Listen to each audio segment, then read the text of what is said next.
Hi, everyone. I'm Diana Palm, and I am the medium helping you heal the grief from heartbreak and loss. Today, I have a very special guest on with me. Her name is Rhonda Ronsman, and I know Rhonda from high school. We actually used to work together, and it's really recently that we came and reconnected with each other because she had a beautiful, powerful afterlife experience to share. So I've asked her on the show so she could come on and share her experiences with the viewers as well. So I know this is sure to be very uplifting and touch your hearts. And I'll go ahead and welcome Rhonda right now. Hi, Rhonda. Hi, how are you? I'm good. Good. It's great to see you. It's been a long time. I don't want to say how long though. Right. And we're not wearing little brown uniforms. This is true. This is true. We're going to let people figure out what all of that means without putting any titles to it. Exactly. Brown uniforms, high school. Those are the only clues we're giving. So Yeah. Well, Rhonda, I'll let you. Do you want to introduce yourself or just tell a little bit about yourself? Sure. Yeah. So I'm Rhonda Ronsman, and I live in the Midwest in Milwaukee, Wisconsin.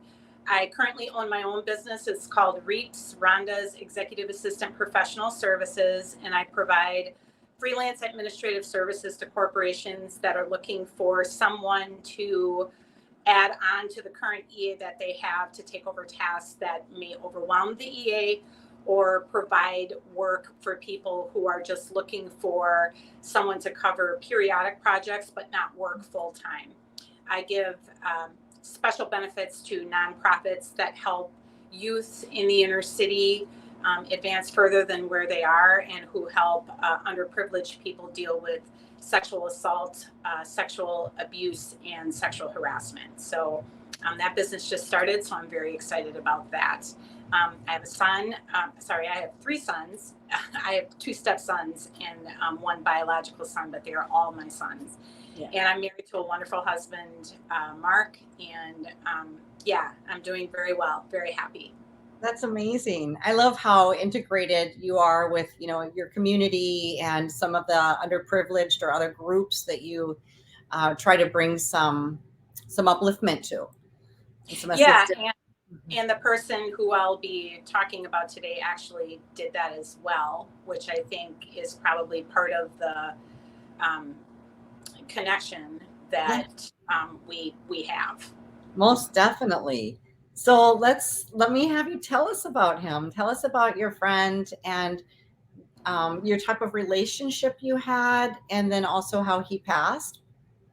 Right. So I never knew this person and I never met this person. However, when I worked for the city of Milwaukee, somewhere around when the pandemic was about to end, I met a very nice young man who I worked with by the name of John Dermeyer. And John shared with me the story of his brother, Chad Dermeyer, who passed away in, I believe it was 2016. And I know that the date was March 31st. He explained to me the type of person who Chad was. He was a police officer who lived in Virginia, the state of Virginia. And he was killed in what potentially could have been a mass shooting, and gave his life in service of protecting others. Wow. Very, very tragic loss. He was in his late 30s and very well respected in the community.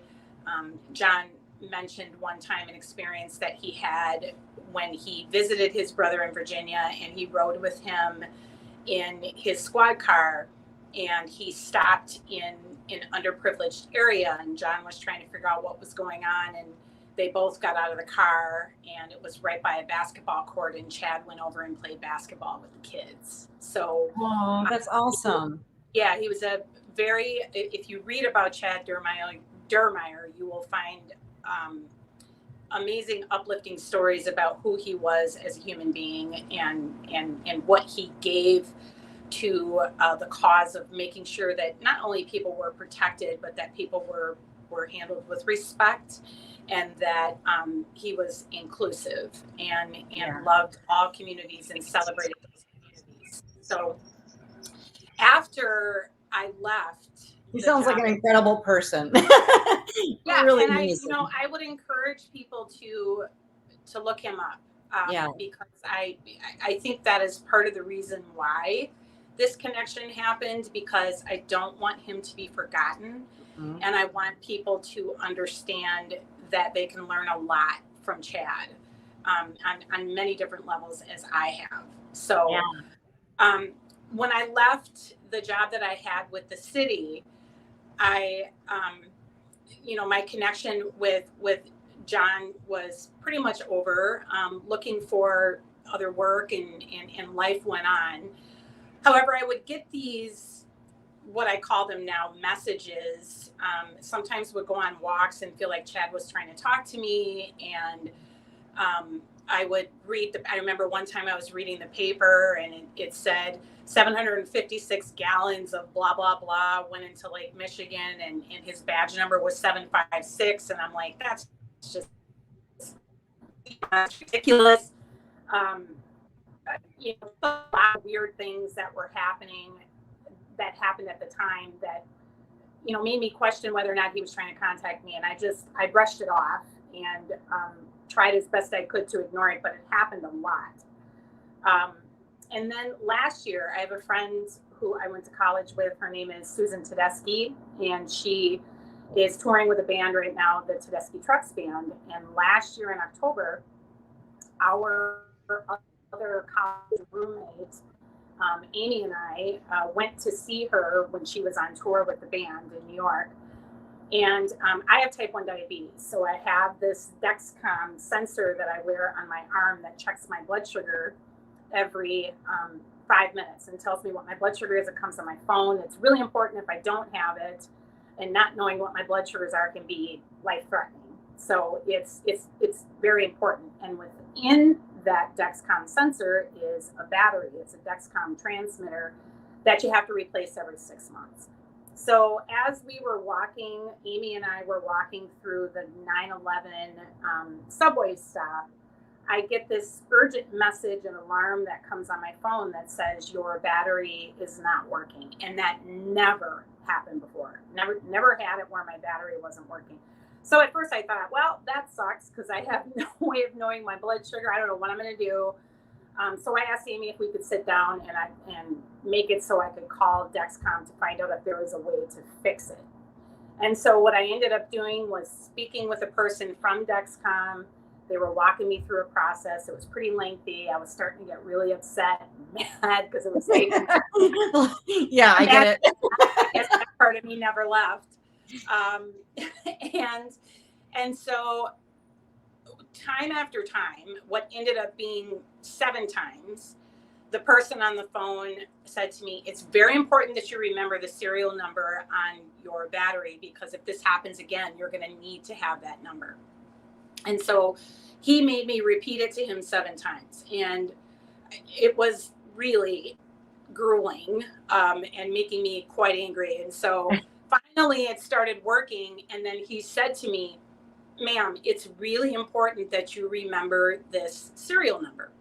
And I said, okay. And he said, I want you to repeat the serial number back to me. And so I said, all right. So I looked at the battery, and I still have the battery here. And I said 8X Chad.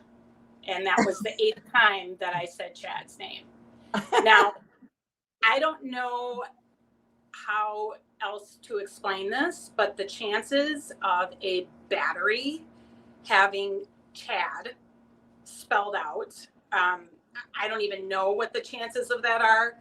And having this person ask me to repeat his name 8 times, I literally realized that, first of all, when I opened the battery, I didn't even realize that Chad was on here, and I have to enter it in order for it to work.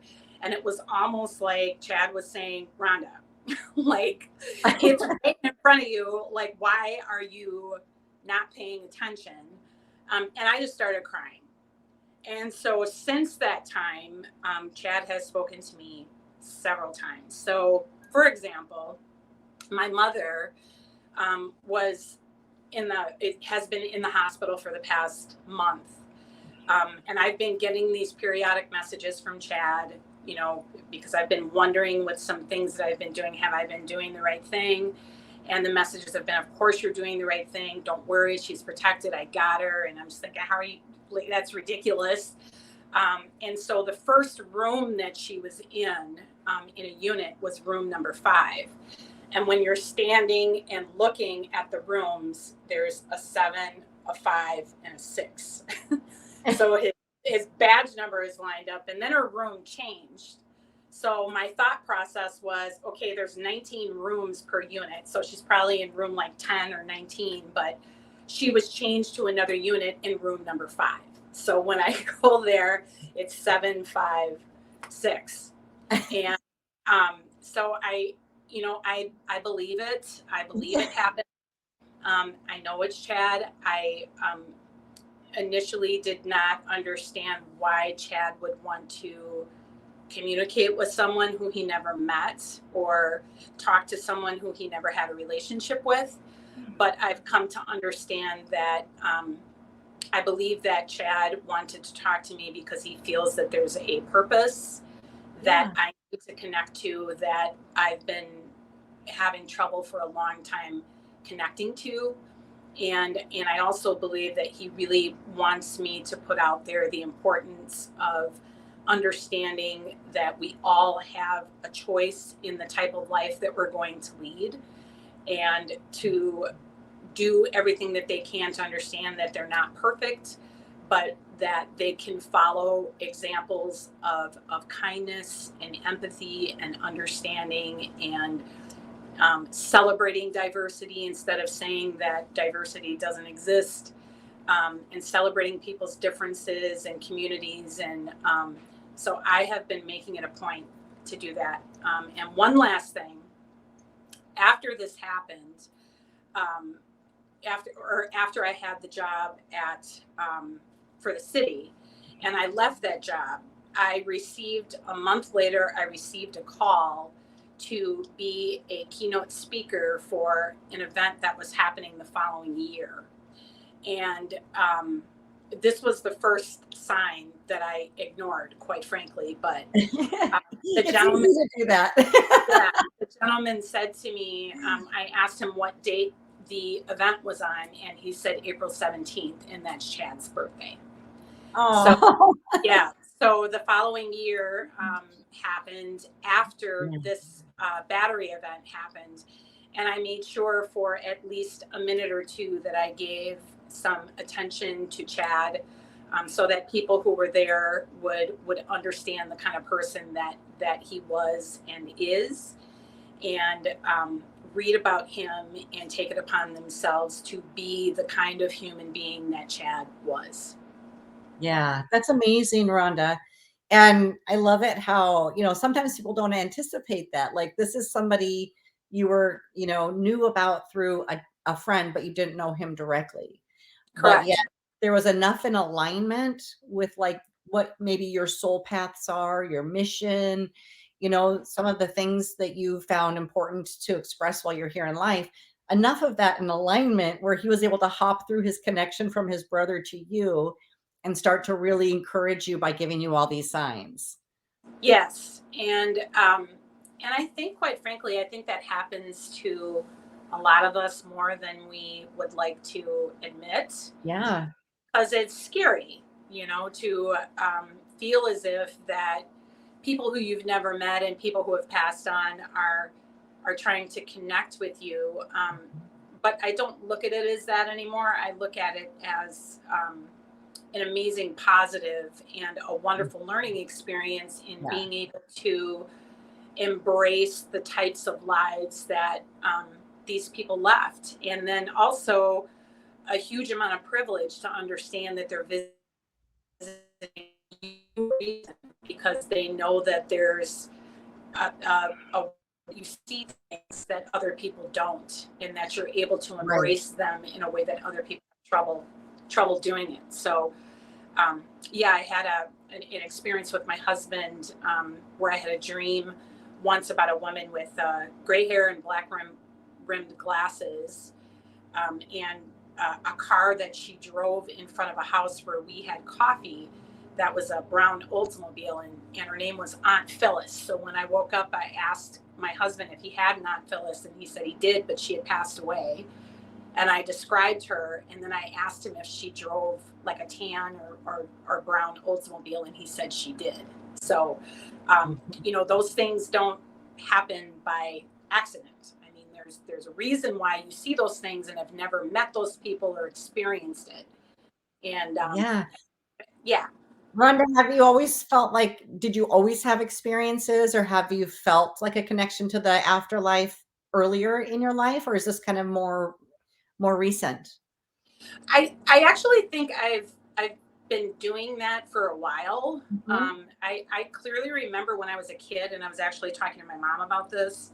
When I was a kid, we moved from Milwaukee to California, and we were driving in a vehicle, a van, where we stopped at a hotel on our way to California. And I remember waking up in the middle of the night and seeing this man standing with this very odd 70s suit on, and it scared me. And I was trying to tell people that I saw him, and everybody was like, there's nobody standing there. I think the only person who kind of embraced it was my mom. But, looking back on it now, I clearly see that person and clearly remember that moment. And I think that's always happened. And Mhm. I just started embracing it with Chad, really started understanding that it's real with Chad.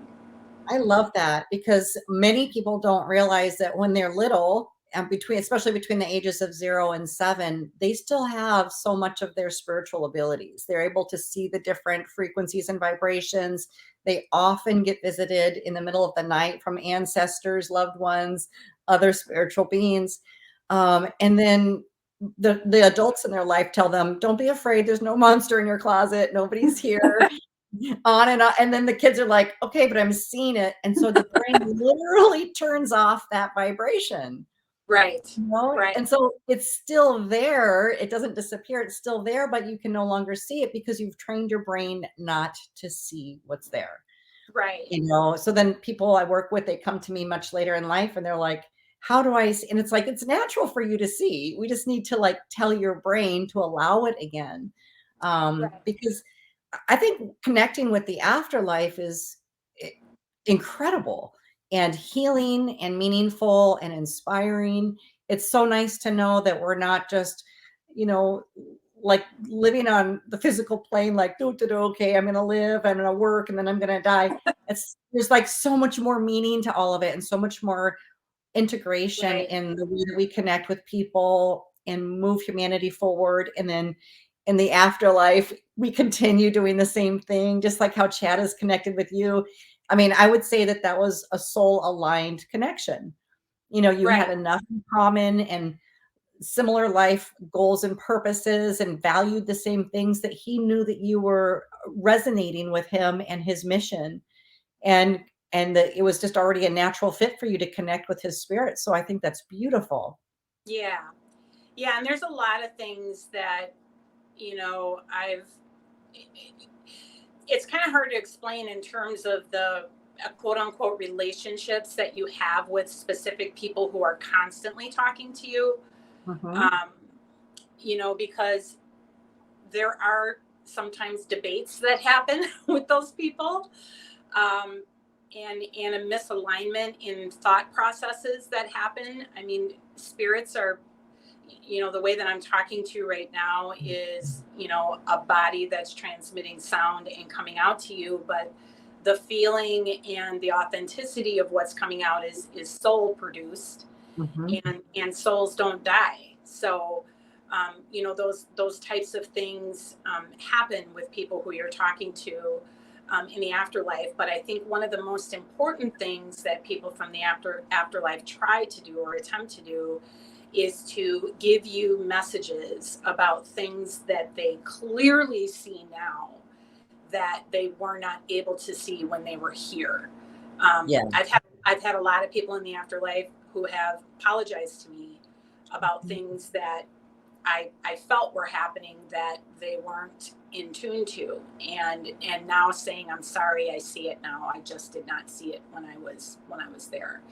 So I mean, there's a lot of healing. There's just, I've never felt sad or bad about connecting with someone in the afterlife. I've only felt growth and peace and hope, which I think a lot of us need right now. So It's exactly right, Rhonda. And that's, lately I've been posting things and writing about just that type of topic. It's like when you take somebody who's grieving or even just going through a hard time and they reach to connect with the afterlife, a loved one who died before them, an ancestor, friend, whoever it is, if they're reaching into that frequency because they long to connect, they're literally raising their vibration and allowing this really special, it's spiritual energy. You're getting a dose of that, but you're lifting your vibration to do it. So you're coming into better alignment and able to lift yourself up out of the heaviness, the grief, the hopelessness, and all of a sudden you're operating in a higher vibration, which is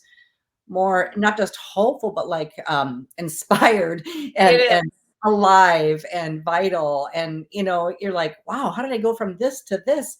Because you chose to, like, so the belief in the afterlife, some people experience that when they reach for God, but that's a little tricky because there's so many religious dogmas wrapped around that sometimes that brings people back down.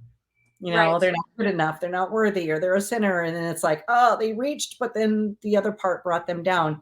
But when you're just authentically reaching for the afterlife, for the energy of like the eternal existence, you're able to tap into like the higher source of what people would call God or whatever else without the dogma, bringing yourself into your highest alignment and having this beautiful, inspired connection with personalities that we experienced on earth that were like at a lower frequency, but now are at a better frequency. They're healed. They have this divine illumination. Yeah, they know that they hurt you. They had to feel it when they went to the other side and had their life review. And when people hurt other people, it's because they've been hurt by other people. It's just a cycle that continues and continues and continues. But we have a reprieve when we're in the afterlife and we see that connection. And then we're like, oh no, I didn't realize I was in the middle of a cycle and I hurt this person I didn't mean to. Like in a soul, the higher version of themselves would never have meant to. But as a personality, they did. They played out that role.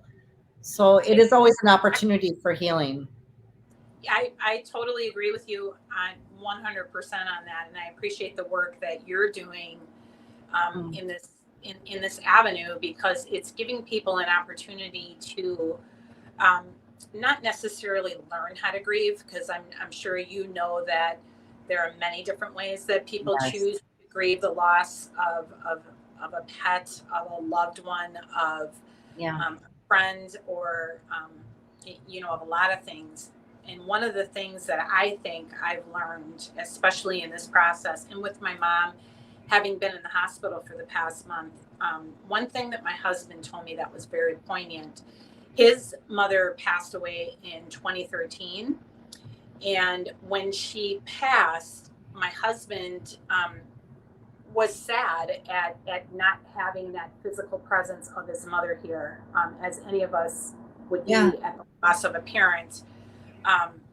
But what he said to me was, I learned how to grieve the loss of my mom when she was here. And so I understood that there were aspects of her that were going away. And I gave myself permission to grieve that loss while I was here. And in that process, I was able to make the appropriate connection with her that I needed to make with her when her physical being was here. So he said, when she passed, there were a lot of questions about why he's not crying and why he's not overly emotional. And he said that he was extremely emotional, but he really was at peace, because it was a natural process that was happening to her. And your husband sounds incredibly intuitive. Yeah, he is. I mean, that's one of the things that brought us together, and that's helped me through the process of being with my mom.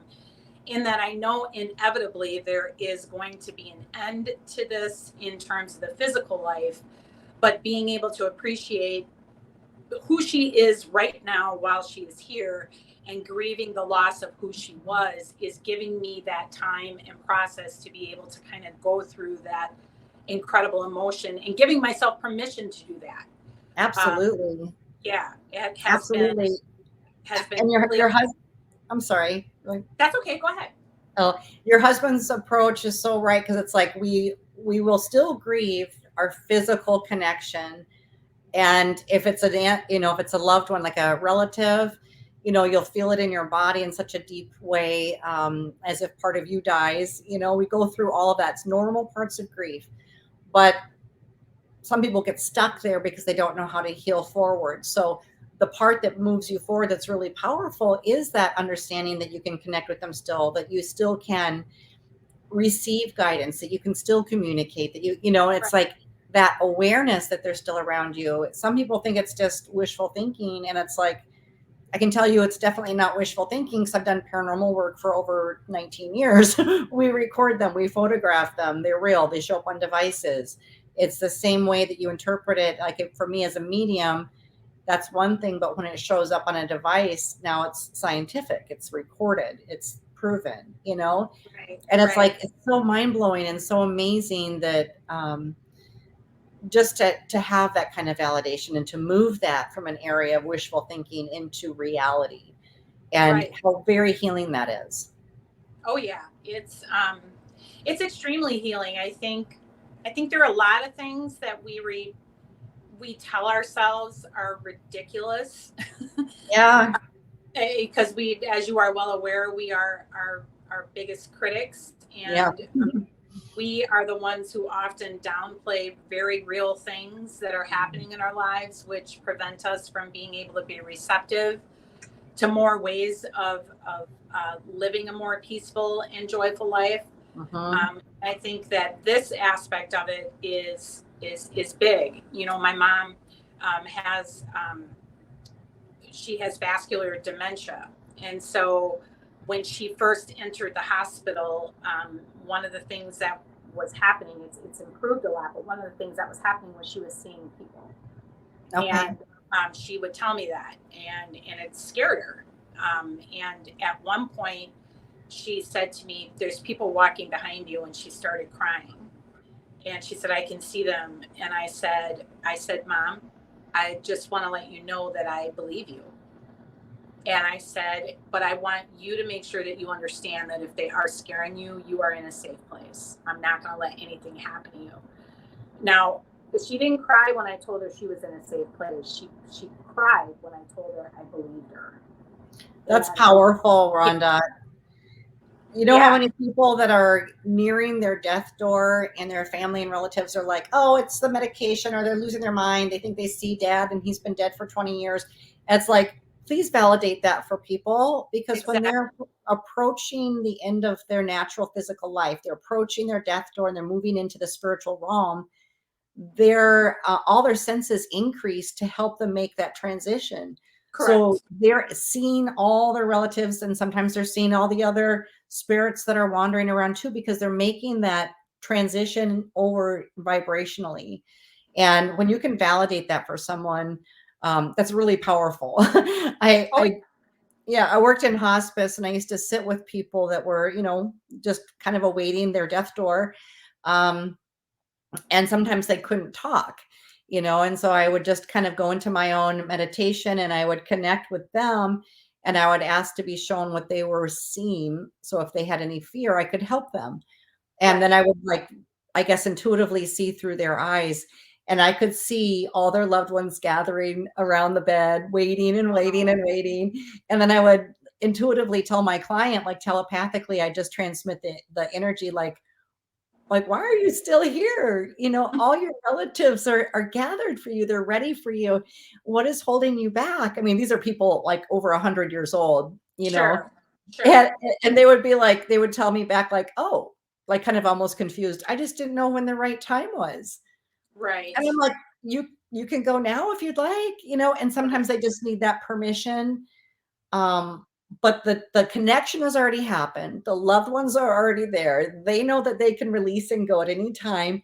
And sometimes they need to know from the living that it's okay, you Right, know? right. And, I think, and that's a big part of why people have such a hard time connecting in the physical life to those kinds of things, because you are often told how crazy you are, when there's Yeah. things you see that other people can't see. A really, really other, I guess I would call it a paranormal experience that I had, was the day that my mom went into the hospital. Was a pretty traumatic day. There was a lot of stuff that happened. And I walked past a chapel in the hospital, and I really didn't want to go inside, but something was really pulling me in there. And I walked in and I just kind of opened up the Bible. And there are a lot of really amazing lessons that you can learn by the stories that are in the Bible. Yeah. I don't necessarily, you know, believe in organized religion, but I think that there is a lesson in everything if we allow ourselves to be receptive to it. So, I just opened up this Bible and it went to Matthew chapter 17. And it was the verse talking about why this, entity in the Bible spoke in parables to some people. And the message of the verses was that the reason why I don't have to be spoken to with parables is because I see things with my heart, which is much more powerful than seeing things with your eyes and your ears. When you see with your heart, you see past a lot of things that other people see. And so when my mom was in trouble, there was no question that I was going to go help her, because my heart was in it. And that was actually what I needed to hear at that time, because I was understanding, why did this happen to me? I don't understand why I was contacted, what, and that was why, because the universe knew that, and I was contacted by a police officer, and I'm just now understanding that, that the universe knew that my heart was going to be in it, and I was going to do what needed to be done to make it happen. And even as painful as it's been, and usually painful processes are like this, it has felt like every step that has been taken has been intentional and on purpose, and not, it hasn't felt weird or odd, or it just feels like a process that was supposed to happen.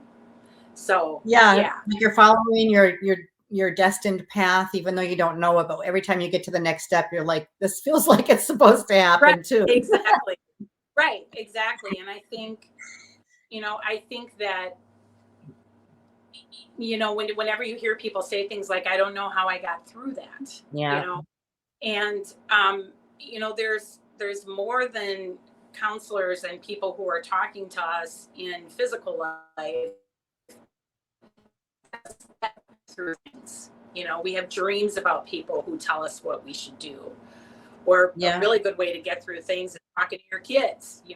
I mean, they're super duper smart. I remember one time my son said to me, I started crying one time when he was like 7, and he in the car, and he said, Mom, why are you crying? And I said, I'm just really sad. And he said, if you could pick to be happy or sad, Mom, which would you pick? And I said, that's silly.